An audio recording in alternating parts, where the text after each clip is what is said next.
Hello and welcome to webmastercampus.com. In this tutorial, we are going to learn HTML make a div not longer than its content. Let's get started. Okay, I'm inside the index.html and I'm going to write HTML5 code. In this, I'm going to write h1. Inside the h1, I'm pasting the topic, and here we go. I'm going to start with live server.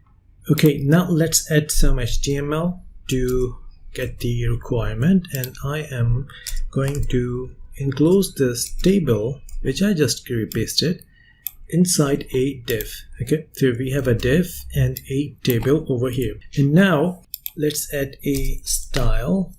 Okay, and this is style. I'm going to write table over here, and table border 1 pixel solid.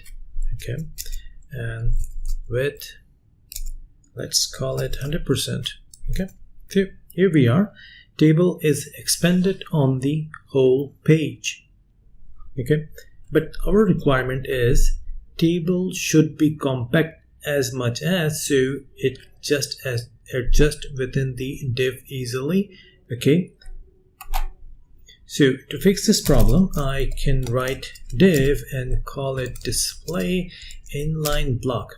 Okay, once I do and save this, you will see the impact.